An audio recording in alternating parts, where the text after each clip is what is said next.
नौकरी पर है आपका हक, चले लक्ष्य से लक्ष्य तक, बेरोजगारी से करने दो हाथ, लक्ष्य आ रहा है ऑनलाइन अपनी पूरी टीम के साथ। नमस्कार, तेज हरियाणा से गुरविंदर पन्नू। डबवाली के अबूब शहर में किसान पिछले 13 दिनों से जामनगर हाईवे के 4 गुना मुआवजे की मांग को लेकर लगातार धरने प्रदर्शन पर हैं, जहां पर किसान राजस्थान कैनाल के किनारे पर बैठकर लगातार प्रदर्शन कर रहे हैं। और किसानों की मांग है कि जो 6 लाइन की जो हाईवे का निर्माण यहां से होना है, उसको लेकर जो अधिकृत की गई भूमि है उसके मुआवजे को लेकर सरकार ने उनके साथ भेदभाव किया है। आरोप यह है कि जो मुआवजा राशि उन्हें दी जा रही है वो कलेक्टर रेट से 4 गुना ज़्यादा नहीं होकर बहुत ही औने पौने दाम के अंदर किसानों की भूमि को अधिकृत किया जा रहा है। दूसरी बड़ी किसानों की सबसे बड़ी मांग ये है कि जिस हाईवे के लिए अधिकृत की गई जो भूमि के अंदर किसानों को जो खेत आएंगे या फिर ढानियाँ आएंगी, उनको लेकर किसी भी रास्ते और पानी का कोई भी प्रावधान नहीं है। बहुत सारे ऐसे किसान हैं जिनकी भूमि के 3-3, 4-4 टुकड़े हो रहे हैं। और सबसे बड़ी चिंता की बात यह है कि उन टुकड़ों के बाद किसान की ढानी या फिर उस हिस्से में चली जाएगी या फिर खेत का आधे से कम हिस्सा उस हिस्से में चला जाएगा जिसमें किसी रास्ते का प्रावधान नहीं होगा, ना ही वहाँ पर किसी खाल का और पानी की व्यवस्था वहाँ पर होगी। ऐसे में किसानों को चिंता ये सता रही है कि हाईवे बनने के बाद उनकी सुध लेने वाला कोई नहीं होगा। मगर उससे बड़ी भी चिंता की बात यह है कि सत्तारूढ़ पार्टी की तरफ से, किसी भी नुमाइंदे की तरफ से किसानों के इस धरने पर आकर किसी ने हाल चाल नहीं जाना है, जिसको लेकर किसानों का जो गुस्सा है वो लगातार बढ़ रहा है। पिछले 13 दिनों की बात करें तो तमाम जो संगठन थे किसानों के, उन्होंने आकर किसानों की इस दुख दर्द पीड़ा को समझा है। हालांकि कांग्रेस पार्टी की तरफ से विधायक अमित सिहाग, डॉक्टर केवी सिंह सहित तमाम जो नेता हैं दूसरी पार्टियों के विपक्ष के, उन्होंने आकर किसानों के बीच में इस धरने को समर्थन दिया है।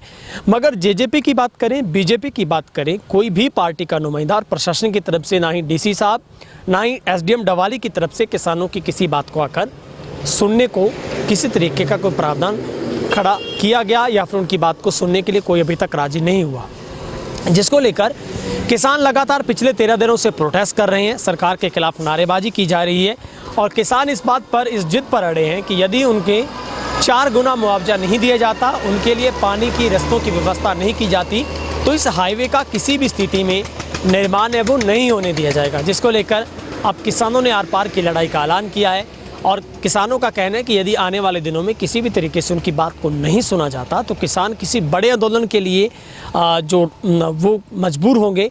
और रणनीति क्या बनेगी वो टाइम पर बनेगी, जिसको लेकर फिर पूरी जवाबदेही और जिम्मेवारी सरकार और प्रशासन की खुद होगी। मगर अभी भी ये देखना होगा कि सत्तारूढ़ पार्टियों की तरफ से किसानों के बीच में आकर उनकी बात को सुनकर यदि पैरवी की जाती है सरकार तक और उस डिपार्टमेंट तक बात को रखा जाता है तो शायद किसानों की पीड़ा को कम किया जा सकता है। मगर इसी धरने से किसान ना सिर्फ इस जामनगर हाईवे के मुआवजे को लेकर धरनारत हैं, बल्कि दूसरी अन्य कई मांगे हैं जिनमें खराब हुई फसल के मुआवजे की गिरदावरी को लेकर और तीनों अध्यादेशों के खिलाफ जो किसान है वो धरना प्रदर्शन है वो कर रहे हैं। तो मैं गुरविंदर पन्नू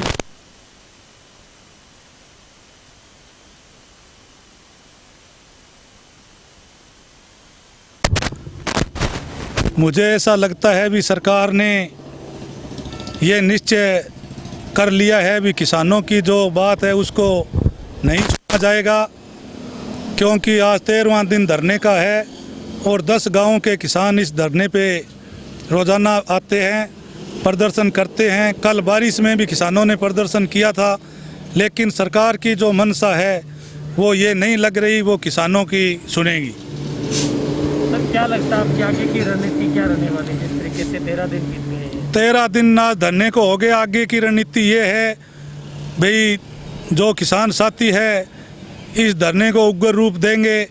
हम ये पहले नहीं बताएंगे भी क्या करने जा रहे हैं, लेकिन जो करेंगे वो ऐसा करेंगे कि उसकी जो गूंज है वो चंडीगढ़, दिल्ली हर जगह गूंजेगी और सरकार को भी पता चल जाएगा भी डबवाली क्षेत्र चौधरी देवीलाल की जो जन्म स्थली है।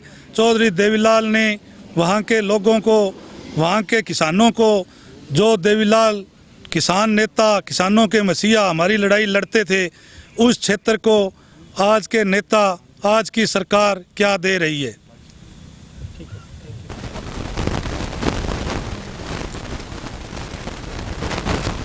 तेज हरियाणा देखने वाले सभी जो दर्शक हैं उनसे आज मैं सिर्फ इस धरने को लेकर दो बातें मेन रखूँगा कि हम जो पिछले 13 दिनों से यहाँ बैठे हैं, हम कोई आतंकवादी नहीं है, हम कोई स्मगलर।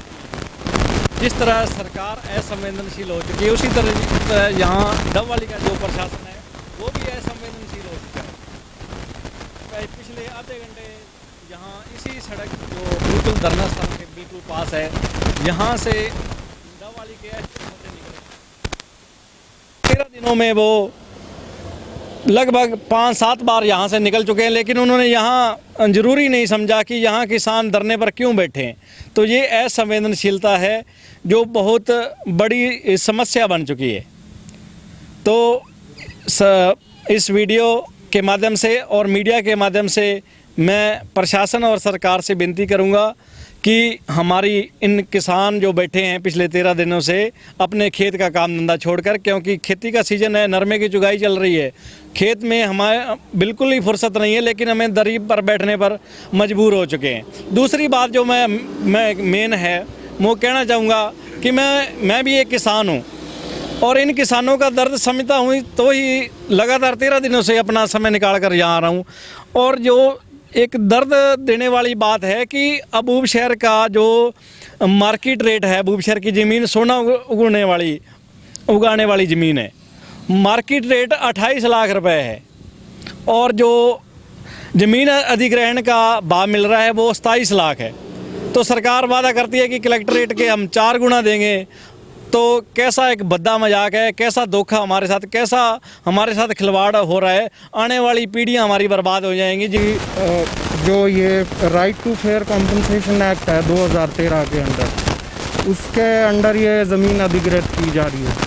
तो उसमें एक प्रावधान है जी कि भी पिछले 3 साल की जो कलेक्टर रेट है वो इनको कंसिडर करना होता है, जो कि पिछले 3 साल के दौरान 15 लाख और 13 लाख रुपए हमारे गांव का था।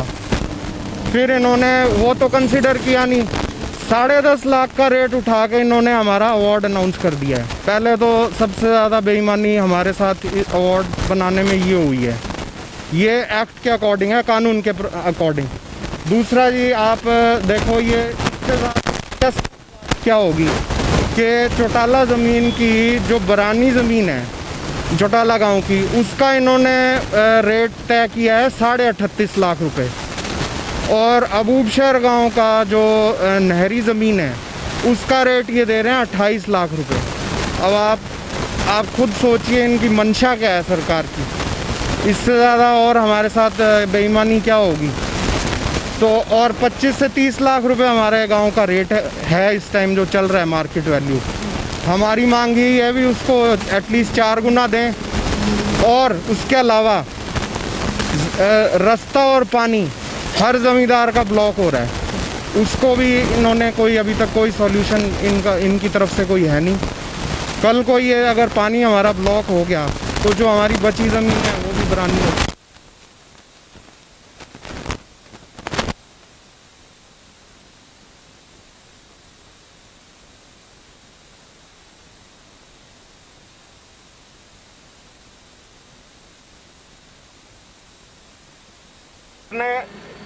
के लिए वो हैं हम लड़के, हम अपने हक के लिए लड़के और मरना पसंद करेंगे। हम ऐसे अपनी ज़मीनें कौड़ियों के भाव तो इनको नहीं देंगे। मतलब आपकी तरफ से धरना इसी तरीके से निश्चित जारी रहेगा जब तक बात नहीं सुनी? हाँ जी बिल्कुल ऐसे ही रहेगा, पीसफुल शांति प्रिय हमारा धरना रहेगा, लेकिन ये एक समय तक ही रहेगा। उसके बाद ये रणनीति और हम और तरह से अपनाएंगे।